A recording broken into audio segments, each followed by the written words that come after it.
Hey, I'm so glad you're joining us for our weekly online service. Our hope is that this service brings you meaningful, life-applicable biblical guidance to help you navigate real-life challenges and grow deeper in your relationship with God. Before today's teaching, we invite you to worship with us through music. Take a moment to engage, sing out, and welcome the Holy Spirit into your life. If you enjoy this song, be sure to check out our worship playlist on our YouTube channel, Journey Church Roanoke.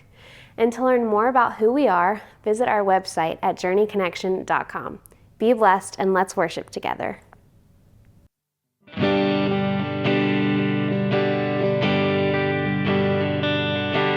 You say you have nothing to fear.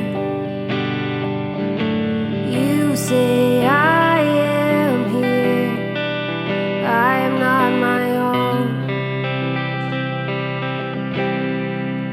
I am not alone.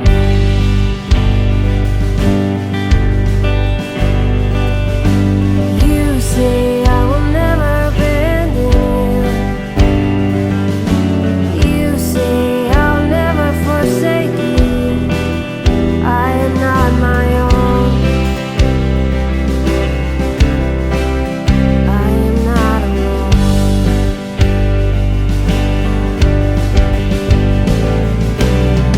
I walked afraid in darkness, no longer held back by my weakness. I'm stronger, you fill up my emptiness. Seal me with your holy presence. I am not alone.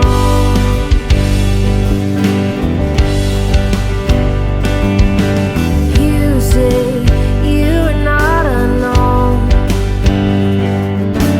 You say, look what my love has shown. I am not my own. I am not alone.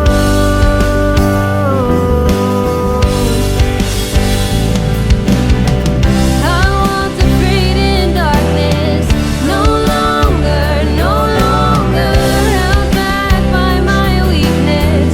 I'm stronger, you fill up my emptiness. Seal me with your holy presence.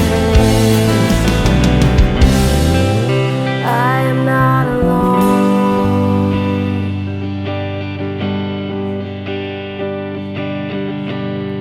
Forgive my sin, give me joy within. You call me friend, you're with me till the end. I am not my own. I am not alone.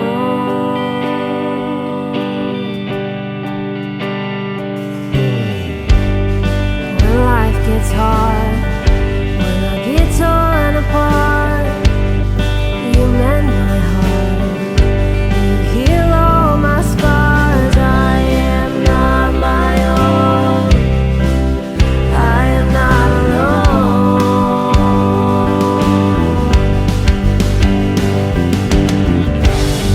When I fall short, you are my support. It's you I adore. I'll trust you, Lord. I am not my own. I am not alone.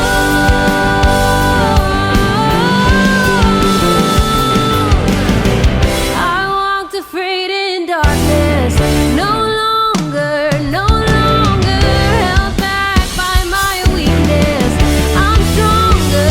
I walked afraid in darkness, no longer held back by my weakness. I'm stronger, you fill up my emptiness. Seal me with your holy presence, Lord. I am not alone.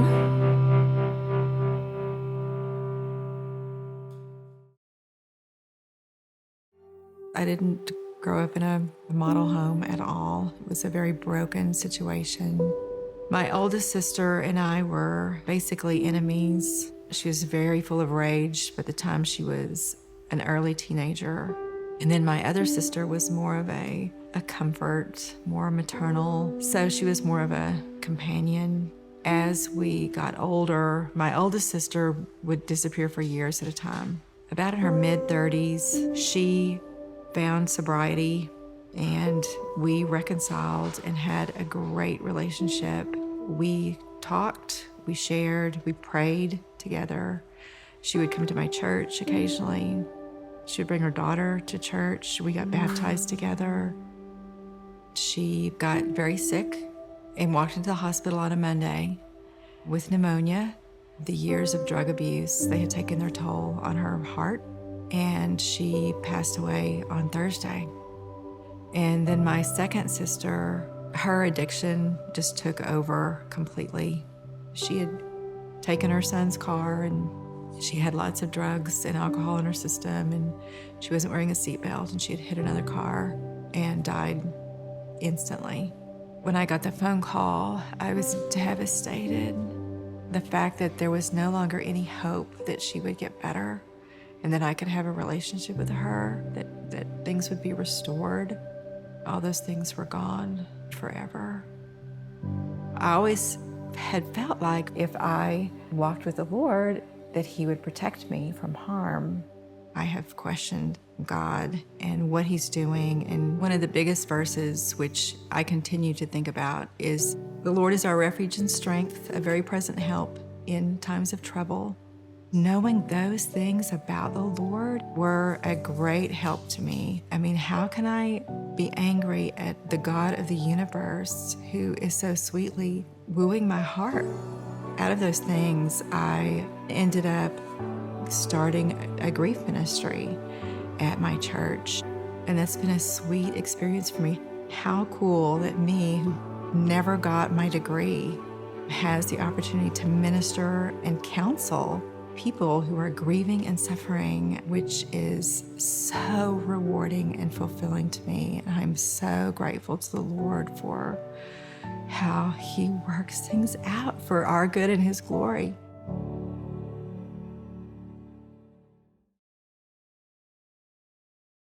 It is such a joy to be with you in worship. Bethany and I especially are so thankful for the warm welcome that we have received, especially the boys, because the last 2 months of our lives have been an absolute whirlwind. We spent the better part of 1 month boxing up our house in Danville, and then spent last month, and probably several months to come, attempting to make the current house into a home. As we've been unpacking, we've started to uncover all the abandoned items and quirks of the house. I've thrown away left behind food, like a Chef Boyardee can that expired in 2009.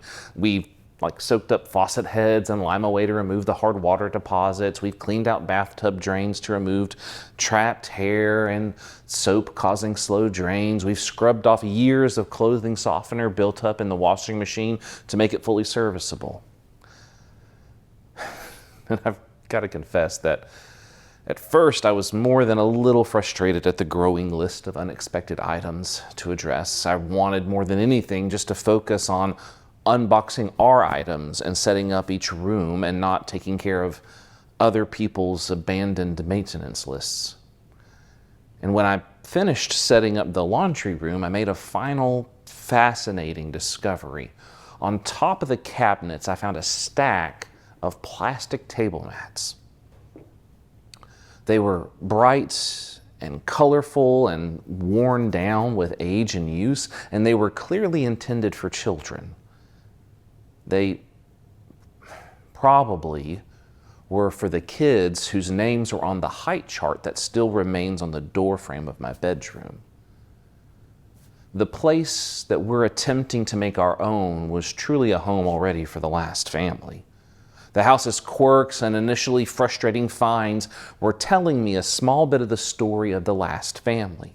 And each forgotten item and blemish discovered has given me a glimpse into their lives.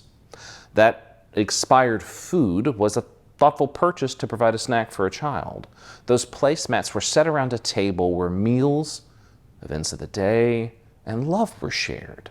And all the buildup we've been scrubbing away was developed over the years of taking care of loved ones. And that height chart on our doorpost will remain there for a while, because I remember how hard it was for us to paint over our boys' charts the last week we were in our former home. And when I finally started paying attention to the story the house was telling, it reminded me of the phrase that you may have heard from the late Robin Williams. He was quoting the Reverend John Watson. It's, "Be kind, for everyone you meet is fighting a hard battle." When I found those placemats, it reminded me of that wisdom. Now, I don't want to share too much about the former owner, but what I can share is that the house is owned by an older individual who moved away to be closer to family. They spent years loving their kids and grandkids until they got to a point where it was apparent they struggled to fully maintain the property by themselves. And as I clued into this, I was able to be more understanding. The wisdom helps us all to better interact with people or react to all the folks we come across. Like the grumpy people that we encounter in the grocery store, or, when it's the other drivers who are driving poorly on the highway, definitely not us. And so it's a great advice for us that even in the big moments of life, because we've all had times where our coworkers or our family members have entered an extended mood or kept making life choices that were difficult to cope with. Because in the moments, it's easy to forget that there are untold reasons why someone is acting a certain way or why they or we end up behaving in certain patterns. And today, as we spend some time in the Gospel of Matthew, we're going to see how Jesus' ministry and encouragement of the disciples is the foundation of Reverend Watson's quote. In Matthew chapter 14, we're going to start in verse 13 and read through verse 21. But in verse 13 it reads, "Now when Jesus heard this, he withdrew from there in a boat to a deserted place by himself. But when the crowds heard it, they followed him on foot from the towns." Jesus had gone to a deserted place. Why? What news would drive him away from the cities and the villages where he was telling and showing everyone about the good news that God's kingdom had come? He received devastating news. He got word that his cousin, John the Baptist, was beheaded by the order of the local ruler Herod Antipas. John had called Herod out on some messed up behavior, and because corrupt rulers don't receive truth-telling well, they permanently stopped him from speaking. Jesus had gone out to the deserted place to grieve his family member and his ministry partner. He, like all of us, needs space to grieve personal loss and to grieve a world that is unjust. So he is going out to the deserted place. He is engaging in spiritual practices of solitude and silence. Like Jesus, we all need to prioritize time to be alone with God. We need to go wherever it might be that creates space for us to lay out our lives to God, to name all that is going on in our lives and in our headspace. And we also need to hold space to begin getting comfortable to sit in silence with God. I know for a lot of us that silence makes us very uncomfortable. But sitting in silence with God allows the Holy Spirit to be our comforter and our advocate. See, Jesus has done this to process his grief and his loss and his pain. And we all need to join him to create space to rest, to recover, and to process. You and I are not wells of infinite energy. We must take care of ourselves or our bodies will suffer the consequences. Many of us have already experienced burnout by pushing ourselves too hard and not making time and space to recover. So let me ask you today, do you currently have patterns of rest and recovery? Also, do you have time alone with God to talk about your life and to be restored in the presence of the Holy Spirit? If not, I want you to consider how you can begin practicing these disciplines. It's not hard. I think if you're like me, you might build up spiritual practices in your head. and they become this thing that only super mature people do, and it feels unapproachable. But realistically, it starts off simple. You can take 5 minutes out of each day to pray. Just talk to God about whatever is going on, just like you would a trusted friend or a loved one. It starts with a simple prayer routine. And let me encourage you, it doesn't have to be flowery religious language. God does not care that you're using old, like King James Version English to talk to God.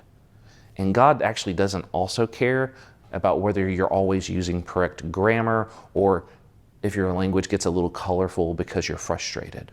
God can handle all of who you are in the life of prayer. So just talk to God. It helps more than I can express. But as we get back to Jesus' time in the wilderness, we see he isn't left alone for long. Locals hear about where he is and walk out to see him. And when this happens, Jesus could have asked the disciples to turn them all away. Instead, he is able to hold his own grief and pain and still welcome the people who came out to him. He sees their pain, and he sees the love that they have for others. He sees how some sacrificed to take their sick to Jesus.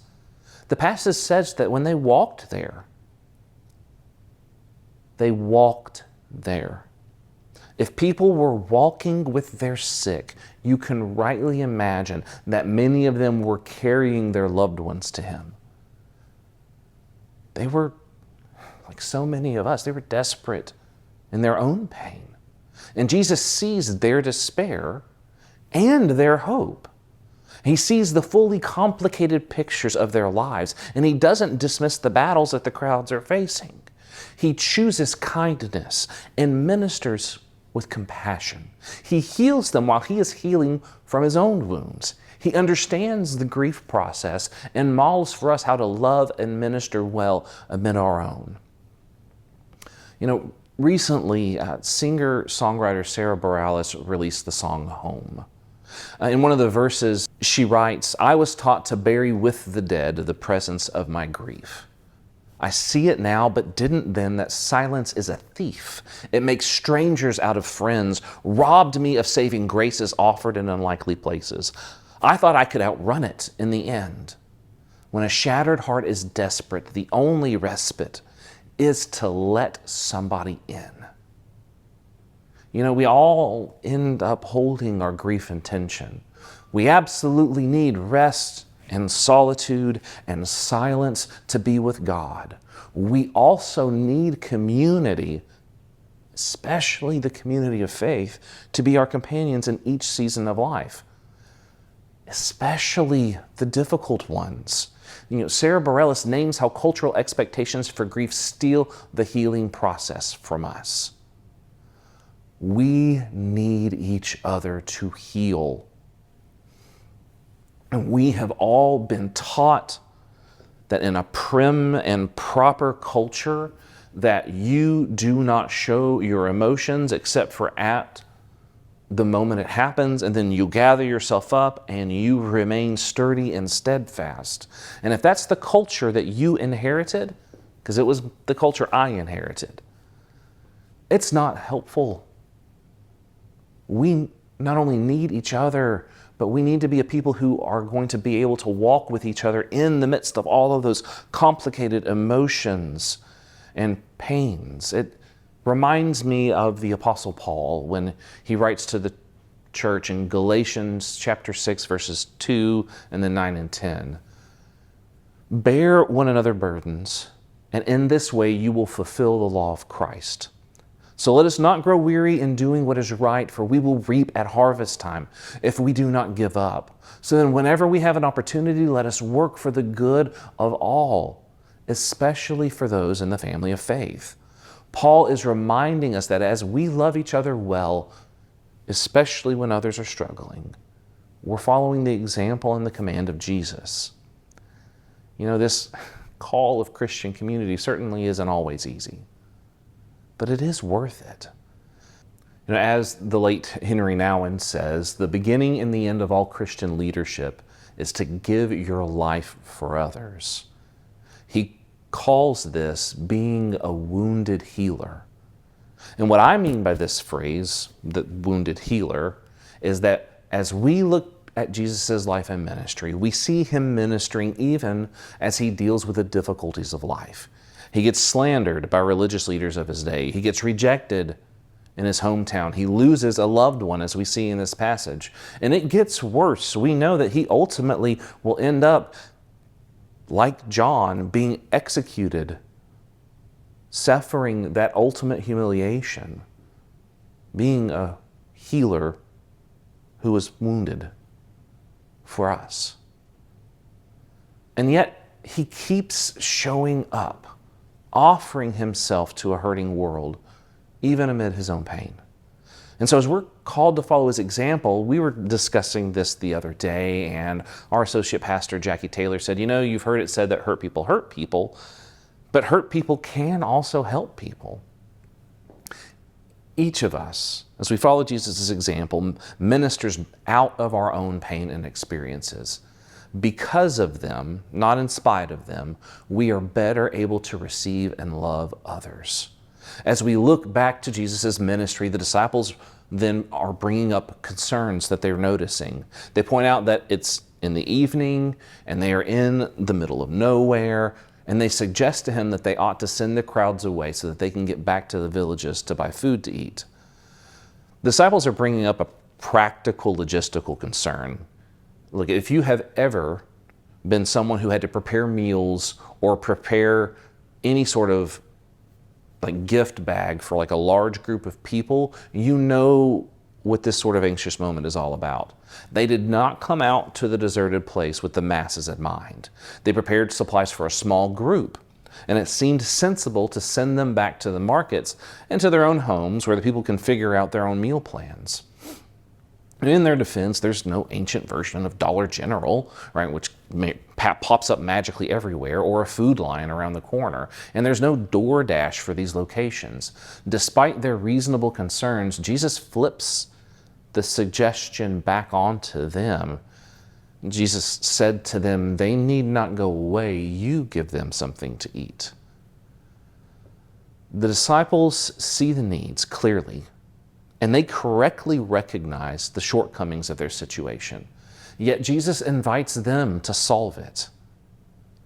You know, I wonder sometimes how much we've been in these types of moments, because the truth of the matter is that Jesus is inviting us to meet needs too. How many times have we seen a need and cannot imagine how we have the resources to take on the overwhelming task that we see before us? It might be seeing so many folks experiencing homelessness and wonder how one person can make an impact on all the pain and suffering that they see. Or you might see a community close by or another state away hit by a natural disaster and not have a clue how to serve them, but you know that you want to make an impact in these people's lives. The disciples respond like we often do. They replied, we have nothing here but 5 loaves and 2 fish. Their response is honest. They don't have enough to meet this need. Their resources are so small compared to the great need that they see before them. All they brought was a couple of fish to split amongst themselves and some bread to go with it. How in the world does Jesus expect them to care for these thousands of people with the very little that they brought just for themselves? Many of us have been in a similar moment. We see the great sea of pains and sufferings around us, and we feel helpless to respond adequately to all of it. That response, the helplessness, the frustration, the fear, the anxiety that wells up, that is a type of grief. Grief shows up not just when we lose a loved one. It does then, but it happens anytime we experience a loss, no matter how big or small. The disciples see thousands of people tired and hungry, and they want them fed, but know that they don't have the available resources to help everyone. Their confession, we have nothing here but, is one we've all had a variation of run across our minds as we've tried to serve and love our world. I'm thankful this morning that the story doesn't end with this confession. Jesus has an important response. The passage reads, "And he said, 'Bring them here to me.'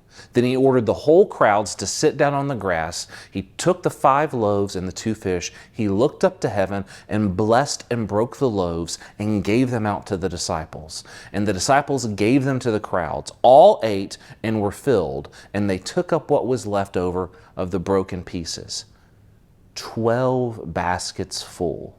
And those who ate were about 5,000 men, besides women and children." Jesus breaks that bread and turns it into a feast. He shows us that God is able to do much more with our seemingly meager offerings, talents, and skills than we could ever imagine. Here he is giving us a glimpse of how the world should be and what it will eventually become. Jesus is showing his disciples and the crowds that God is consistently in the business of transforming what we see as scarcity, or not enough, into abundance. Don't miss this. God transforms our lack into more than enough. Remember, all of this is happening while Jesus, the disciples, and the crowds are each dealing with their own wounds, griefs, and losses. Each has come to this place with what feels like nothing to give. And yet, it is precisely here that they learn this lesson again from the lyrics of Sarah Bareilles. Life's holiest lesson, that what is broken cannot heal until it's known and loved by name. Jesus creates space for his own pain and his own grief to be named. He then does the same for the crowds and then the disciples. He shows and invites the disciples to imagine what God might be able to do in the middle of this circumstance. Today, each of us is invited to do the same. Each of us has come into this time of worship carrying our own unique griefs and losses and pains. We don't know exactly what to do with them, especially in the middle of a worship service. But each of us has probably, like the crowds, heard the rumors that Jesus is in the healing business. So we show up. Let me again invite you to start having time in prayer. Or if you already have dedicated prayer times, to explore more time in prayer in your life. Make that space in your schedule to allow God to hear you and to minister to you. Also, as we all get to know each other better, would you begin to allow this community to love you and to minister to you? We want to be here with you through all of life, not just the happy moments or worship on Sundays or worship online. We want to be fully present and celebrate with you. That's true. We want to be with you in the joyous moments, like baptisms or child dedications or graduations or big family milestones. We also want to be your companions through the hurts, the hard diagnosis, the pink slips, the heartaches, and all the other griefs that come. This is why Journey offers small groups, because you don't have to cope with life alone. We are here for you. This is also why we offer divorce care, right? It's starting up soon. You do not have to grieve that particular loss alone. I want you to consider where you can begin to let people into your life. Some of us are extroverts, and that's easy. And I know that some of us are introverts, and letting people in is the last thing that you want to do. But just consider where you can take the next step in being part of this community. And today, those of us who are already Jesus followers are being invited to be ministers. We are invited to be servants as we look out and see the hurting people in our world. We have to remember that God can and will use us to love and minister to others, even as we are in the process of healing. The truth is, at some level, we're always in that process. So we need to be a community of care. That community of care is like the ministry staff of the church, but so much more than just the ministry staff. Each and every one of us is a member who cares for another. Because when we do that collectively, when each person is bearing wounds, when each person is making that text message or that phone call or delivering those brownies, you are letting people know that they are loved and cared by you, by this church, and by God. So what I want you to do is to spend some time this week prayerfully looking at the people in your life. Who is it that is in need of your compassionate presence and the healing love of God? And how is it that God is going to use your kindness and compassion to transform and heal the world? You know, as we see this vast need of our community, sometimes, like the disciples, we're going to have no idea how to meet it with our seemingly small resources. We will be tempted to despair and to whisper our own version of, we have nothing here but. The good news today is that when we see the world's needs, God will use our not enough to more than meet the world's needs. So whatever you've shown up with is enough for God to use. So ask yourself, where am I being called to serve? Like, even as you feel overwhelmed, trust that God will turn your fish and loaves into more than enough. God can and will meet needs and more through your faithfulness to show up, to be present, and to invest in the hurting ones around you. So the questions to consider today are, will we be the kind and compassionate people to hold each other as we fight these hard life battles? Will we hold space for each other and ourselves to find the love of God? I hope we will. Hey everyone, thank you so much for watching with us today.